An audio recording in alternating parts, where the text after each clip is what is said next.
Hi, this is Pat Johnson, your psychology instructor, and in this mini lecture we're going to talk about a group of disorders called personality disorders. People with personality disorders have inflexible and enduring behavior patterns that impair social functioning. That's kind of that definition doesn't really display what a personality disorder is. And first of all, I want you to think about your personality and what we can expect of you and what you can expect of me with my personality. But then I want you to think about people with personalities that are really inflexible. In other words, they respond the same way in every situation. They don't have a flexible personality that can bend a little bit depending on the situation. So in my life, I'm a daughter, I'm a sister, I'm an aunt, I'm a dog mom, I'm a teacher, I'm a church member, and all of those are part of my life. But in each of those different roles, I have a little bit different behavior. So how I act when I'm with my family is different than how I am when I'm in front of a class, and how I act when I'm at church is a little bit different than when I'm competing in a sport. So I have a flexible personality.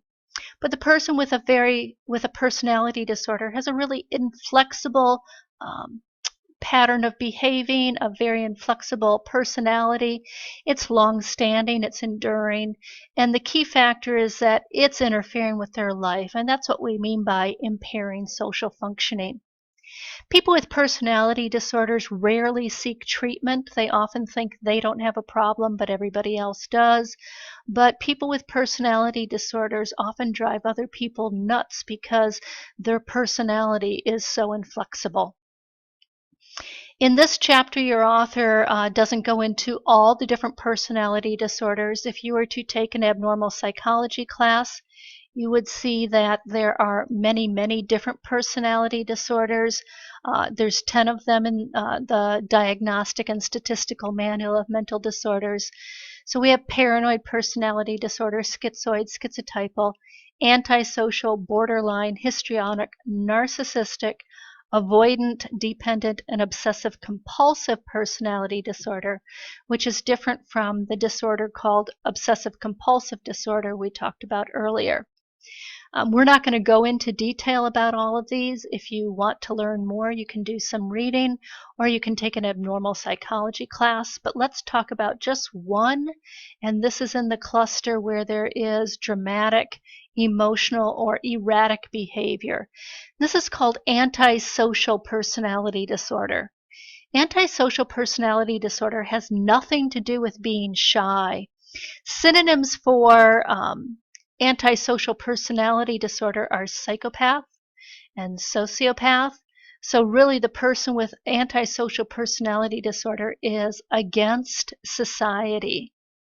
So they are the person who has no conscience. They will hurt others, they will violate their rights, they will lie, they will steal, they will kill, they will rape, they will maim. They are very, very dangerous people. An example of antisocial personality disorder is this guy here. His name was Ted Bundy, and in his lifetime he admitted to 30 murders, but he probably did a whole lot more than that.